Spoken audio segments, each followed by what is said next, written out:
Comment prendre une décision importante? Aujourd'hui, je vous présente un outil pour vous aider à prendre des grandes décisions. Ça s'utilise tout seul ou pour les décisions de groupe. Parlons-en. Dans nos vies privées comme dans nos vies professionnelles, on doit souvent prendre des grandes décisions. Changer de travail, trouver un partenaire, déménager, engager un collaborateur, ouvrir une filiale, lancer un projet, etc. Et c'est important de bien décider. L'outil que je présente aujourd'hui sert justement à ça. C'est une méthode en 5 étapes pour prendre une décision importante. Ça peut s'utiliser tout seul, ça peut aussi s'utiliser dans une réflexion de groupe. Par exemple un comité, un groupe de travail, un conseil de paroisse, et ça fonctionne bien. En groupe des 4 personnes, ça fonctionne vachement bien. Avant de commencer le processus, posez-vous, au calme.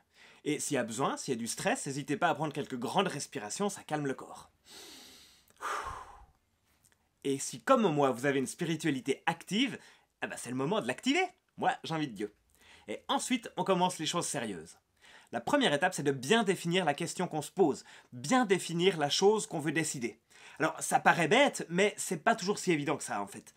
Et si on n'a pas bien fait ça dans la première étape, dans les étapes suivantes, ça peut devenir très compliqué. Par exemple, on veut engager quelqu'un dans l'entreprise, la question « est-ce qu'il faut engager quelqu'un ?» c'est pas la même question que « qui est-ce qu'il faut engager ?» Et il faut prendre une question après l'autre, sinon tu risques d'engager le mec parfait, mais pour un job qui n'est pas utile. Bien définir la question sur laquelle toi ou vous voulez prendre une décision. Deuxième étape, décrire et analyser. Mais d'abord décrire. Décrire la situation actuelle. Qui est concerné? Dans quel cadre? Pourquoi est-ce qu'on est amené à prendre une décision aujourd'hui? Et là, vous rajoutez les questions qu'il faut pour bien décrire la situation. Une fois que vous avez bien décrit, il faut analyser. Analyser avec la tête, avec le cœur et avec les autres. Analyser avec la tête. On utilise les arguments pour et contre. Par exemple, comme ça, sur une feuille de papier avec 2 colonnes, une colonne pour, une colonne contre, et puis on note les arguments et on les pondère encore. Oui, parce qu'il y a des arguments plus importants que d'autres. Par exemple, on peut donner une note de 1 à 5 pour chaque argument en fonction de combien il est important. On peut aussi utiliser d'autres outils, par exemple une matrice SWOT, S-W-O-T, c'est toujours très efficace, ou d'autres outils que vous connaissez qui peuvent permettre de lister ces arguments. Ensuite, analysez avec le cœur. Écoutez vos émotions. Oui, c'est important. Antoine de Saint-Exupéry, l'auteur du Petit Prince, disait que l'essentiel est invisible pour les yeux et qu'on voit bien qu'avec le cœur. Il a raison. Les émotions, elles nous donnent une image très floue, mais très large d'une situation. D'où l'importance de les écouter. Qu'est-ce que je ressens par rapport à cette décision? Et pourquoi est-ce que je ressens ce que je ressens? Par exemple, si ça me fait peur, pourquoi est-ce que ça me fait peur? Qu'est-ce que ma peur me dit? Si vous avez de la peine avec écouter les émotions, je vous donne une astuce. Vous jouez la décision à pile ou face. Et quand vous regardez la pièce, soyez attentif à votre réaction. Yes! Oh non! Pourquoi oh oui ou pourquoi oh non? Et là, vous allez écouter votre émotion. Ensuite, il y a analyser avec les autres. On va demander des conseils aux autres, à l'extérieur du groupe, si vous utilisez cette méthode en groupe. Les avis extérieurs, ils vont nous permettre de voir la question sous un autre angle, ou de mettre en lumière quelque chose qu'on n'avait pas vu. Bon alors évidemment, tous les conseils ne sont pas des bons conseils. Les autres, ils ont aussi une vision des choses qui est partielle, subjective, et parfois ils ont même un intérêt dans la décision que vous prenez. Par exemple, si je me demande si je veux acheter une voiture, les conseils du vendeur, je tiens compte du fait que lui, il est pas neutre, lui, il veut m'en vendre une de voiture. Donc je vais demander conseil à d'autres personnes qui ont ou qui n'ont pas de voiture. Alors ça, c'était la deuxième étape, décrire et analyser. C'est assez long, mais avec ça, on devrait avoir les éléments importants. Ensuite, il y a la troisième étape, réflexion et évaluation. Est-ce que vous avez des valeurs? Moi, oui. Et je veux que ça joue un rôle dans les décisions que je prends. Et là, c'est aussi le moment où on active particulièrement la spiritualité. Alors, puisque moi et les personnes avec qui je collabore dans la vie de tous les jours, on veut fonder nos vies sur la Bible, ce machin-là, on va réfléchir à ce qu'il y a dans la Bible. À propos de la question qu'on va décider, on regarde quels sont les passages de la Bible qui parlent de ça. Une fois qu'on a fait ça, on va chercher s'il y a d'autres passages ailleurs dans la Bible qui disent le contraire. Eh oui, parce que dans la Bible, c'est très courant qu'il y ait des passages qui ont des opinions différentes et qui sont comme en dialogue l'un avec l'autre, avec des points de vue différents sur un même thème. Et on note ces éléments. Ensuite, on oublie pendant 5 minutes qu'il y a une décision à prendre, et puis on réfléchit sur ces passages. Qu'est-ce qu'ils signifient? Pourquoi est-ce qu'ils disent ce qu'ils disent à cet endroit-là? Et dans la plupart des Bibles, il y a des notes de bas de page qui peuvent aider.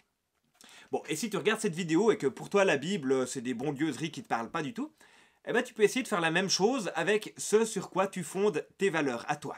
Les droits de l'homme ou je sais pas, ce sur quoi tu peux fonder tes valeurs. Bon, une fois qu'on a fait cet exercice d'exégèse, c'est-à-dire de compréhension de texte, ben, il s'agit de méditer dessus. Réfléchir sur ces passages. Qu'est-ce qui m'apporte? Et si mes valeurs, elles sont fondées sur la Bible, alors qu'est-ce que je dois en retenir pour moi? Et qu'est-ce que ça me dit d'utile pour cette décision?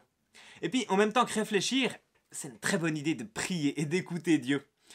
Je fais juste une parenthèse là sur le fait d'écouter Dieu. D'après mon expérience, Dieu parle de manière différente à chacun d'entre nous. Certains c'est en lisant la Bible, d'autres c'est en priant, en ayant une idée qui vient à l'esprit. Mais il y a toujours 3 critères à observer pour discerner si ce que j'écoute, ce que j'ai l'impression que ça vient de Dieu, si ça vient de Dieu ou pas. Premièrement, est-ce que ça me met de la paix en moi quand j'écoute ça? Deuxièmement, est-ce que c'est contraire à la Bible ou pas? Et troisièmement, je demande à un chrétien expérimenté ce qu'il en pense et j'écoute son avis. Bon. Et là, on a fini la 3e étape. On a la question, on a les arguments, on a les valeurs. Et vient la 4e étape, la décision. Oui, c'est une étape complète, la décision. D'abord, on doit se demander, est-ce que maintenant on a toutes les informations dont on a besoin pour prendre cette décision? Si la réponse est non, alors il faut chercher quelles sont les informations qui nous manquent et aller les chercher. Et si la réponse est oui, alors c'est le moment de décider. On décide ce qu'on va faire.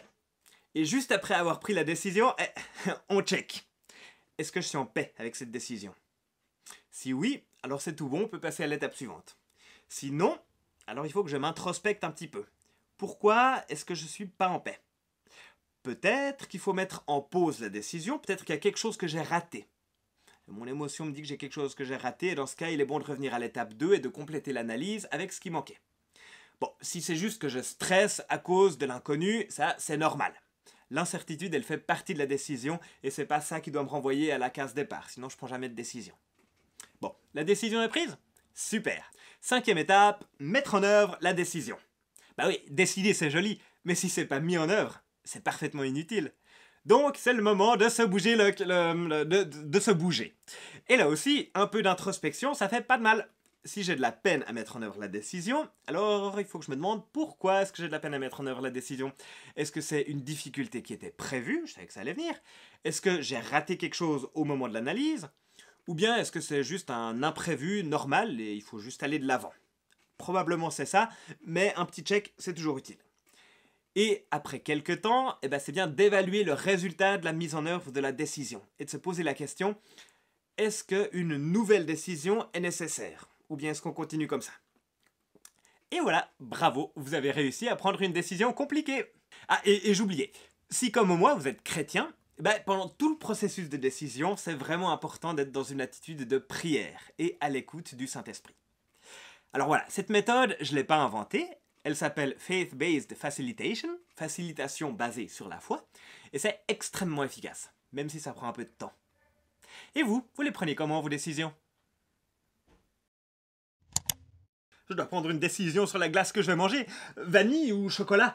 Que dit la Bible? Ouais bon, on va pas aller jusque-là non plus. Chocolat.